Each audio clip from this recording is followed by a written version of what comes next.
Hey guys! What's up? It's your girl Cheska and welcome back to my channel. Or should I be saying welcome back to me? I have been out of my YouTube channel for a while. I just felt like I needed a break and so I did. But here I am now and today I'm going to do my makeup with you guys. So this is a get ready with me and meron lang konting kwentuhan, chikahan, ganun. And yeah, that's pretty much it for now. Just for me to go back to my YouTube channel. And without further ado, let's get started.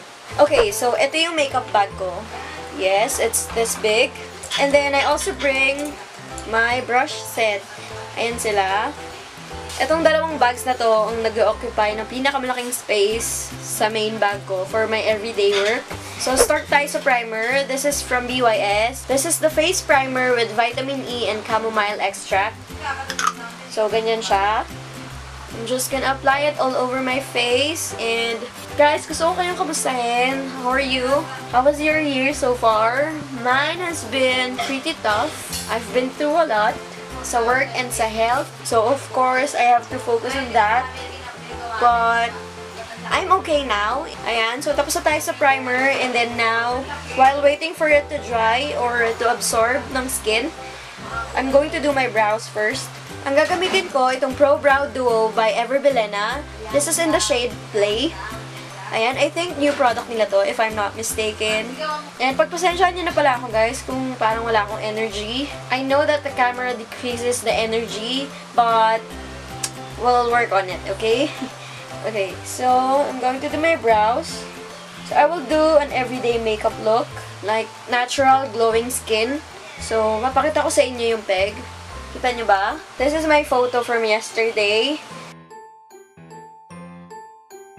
Simple lang siya, highlighted face and pink lip. Yung eye makeup is really simple. And using yung powder side ng Pro Brow Duo. Ayan. Alam nyo, okay itong brow product na to, in fairness. Mukha siyang natural. I'm just going to do the other side. Hindi ko na siya pina-perfect. Anyway, matatakpan siya ng bangs. So ayun. Nanginginig yung kamay ko. Why? It's like my first time again. In fairness, na-miss ko to Like, few weeks ago, I was trying to get back and upload or film a video for you guys. But there's something going on with my setup. Like, nasisira yung tripod, hindi ko makuha yung right settings for the camera. So, ngayon, tinry ko siyang ayusin. Okay, so done with my brows. Pantay ba? So, I'm just going to apply my lip balm, as usual. And then, yung foundation naman na gagamitin ko is the Pro Coverage HD Longwear Illuminating Foundation from LA Girl. I am in the shade Nude Beige. So, I'm just going to get 2 pumps. Yan. Ganito lang siya muna. And then, I'm going to use a buffer brush for this. Pero bago pala yun, gagamit muna ako ng corrector. As I cannot skip this step, you guys. Gagamit ako ng orange corrector. This one is from LA Girl as well. This really works if you have a problem sa dark under eyes. Ayan. So, I'm going to blend it using my finger. Minsan, naglalagay na lang din ako dito sa eyelids. Okay, and then after that, syempre, apply na natin yung foundation.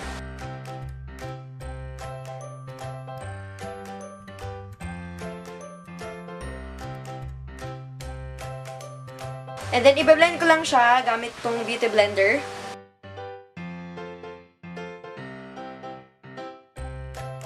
Okay, so now I'm going to use the Pro Conceal High Definition Concealer. This is in the shade Creamy Beige. Ayan. Konti lang din yung ilalagay ko. Para ma-brighten up lang yung under eyes. Ayan, like that. And nose. And here. Sides of the lips. And here.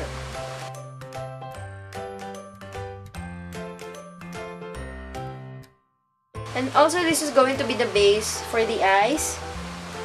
So, yan. Ganyan lang. Even though this is not a no makeup look, still we want to look natural, fresh, glowing, ganun. I'm going to use the Maybelline Fit Me Loose Finishing Powder. This is in the shade 20 or light medium. So, ganyan lang. Saset mo lang siya lightly. And then now we're going to proceed with the eye makeup na sobrang simple lang din. I'm going to use the Berries palette from BYS. And I'm going to use this brush. It's a large eyeshadow brush for Morphe. Brown lang tayo and a little bit of orange. So next, I'm going to combine Sundown and Majestic. Itong dalawa. Pero mas madami yung Sundown. Kasi parang medyo sobra na sa orange tone yung Majestic. So, konti lang. And I'm going to apply it on my crease. Just to add warmth. Like that.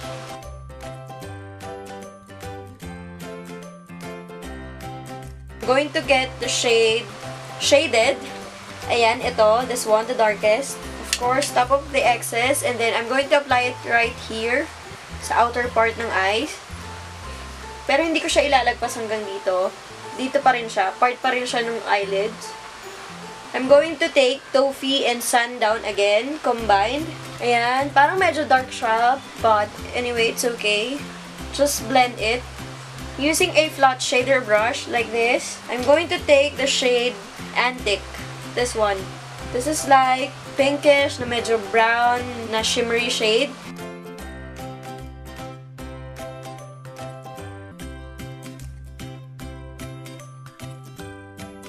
And then, I will just blend it again, one last time.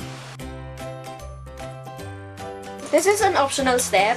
Pwede ka maglagay dito ng white na matte shadow or shimmery shadow. I'm going to get some of the shade, yung peachy. Yan. And then, put it right here. Again, nothing too much for this look. Okay, so now I'm going to curl my lashes. Immediately, I'm going to apply mascara. Isang coat lang muna, and then afterwards, magdadagdag tayo ng isa pa. So guys, bilang kakatapos lang ng Valentine's, anong ganap sa inyo? Kwento naman kayo. Me and my boyfriend just went out for dinner kasi I have work and ayaw namin makipagsabayan sa dami ng tao. Okay, anyway, moving on. I have this Pro Face High Definition Matte Press Powder. This is in the shade Nude Beige as well. Ka-shade lang siya ng foundation. But I'm going to dust it all over my face very lightly.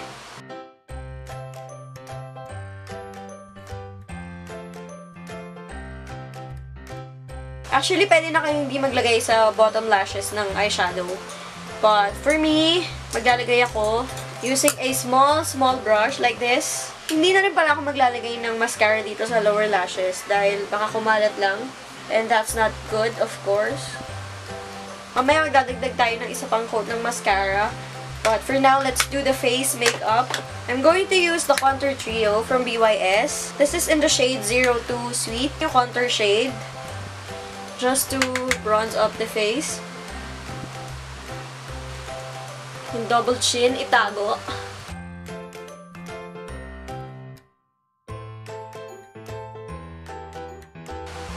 Okay, and then I will contour the nose a little bit. It really makes a lot of difference, guys. Hindi matangos yung ilong ko, so I need this. Pero kung kayo, maganda naman yung nose nyo, you can skip contouring your nose. Okay, so for the blush, I'm going to use this one. Konti lang din yung ilalagay ko kasi may shimmer to ng konti. And I'm going to apply highlighter, so I don't want to go overboard. Gamit lang ako ng ibang blush kasi parang hindi siya pansin dito sa camera. So here, I'm going to use EB Advanced Blush Duo in the shade Baked Fig. Ang ganda ng kulay niya, guys. Both yung blush and yung contour powder. Ayan. I think mas okay siya. Okay. So now, my favorite part, I'm going to use the highlighter brush from Morphe as well. And for that Instagram glow, I'm going to use the Pure Nude Highlighter from Essence. There you go. That's the glow. Whoop. So pretty! Oh, I'm loving this.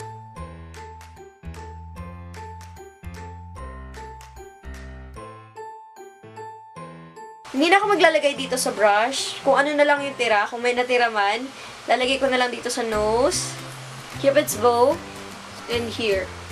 I-blend ko lang na konti yung highlighter dun sa blush.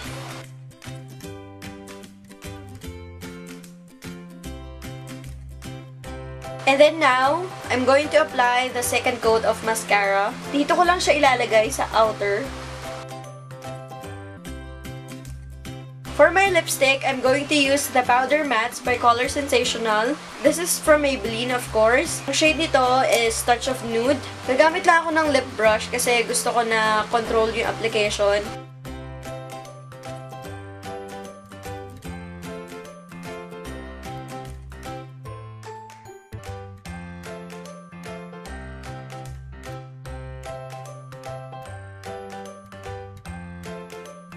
Maglalagay na lang ako ng lip gloss on top of this. For that, I'm going to use this lip gloss from ColourPop. This is in the shade Finders Keepers.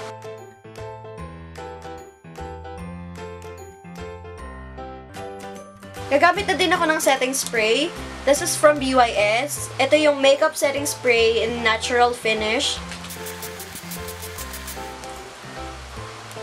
While waiting for it to dry, I'm going to apply highlighter to my shoulders.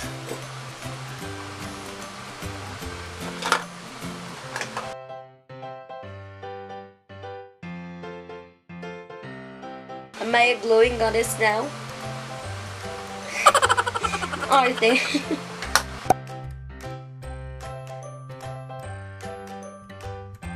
Alright guys, so this is the final look. I feel so good doing this video and being able to come back to my YouTube channel. As always, all the products will be listed down below in the description box. And if you want more chikahan time with me, feel free to leave your comments down below. Of course, if you like this video, kindly give it a thumbs up. And don't forget to subscribe to my channel. Don't forget to click that notification bell and be a part of the squad. And also, you can follow me on Facebook, Instagram, and Twitter. All links are below in the description box. And to all of my supportive subscribers, thank you so much for not leaving this channel. You guys were really the reason why I wanted to go back to my YouTube channel and continue creating videos. And yeah, that's it for this week's video. Thank you so much for watching, and I will see you on my next one. Bye!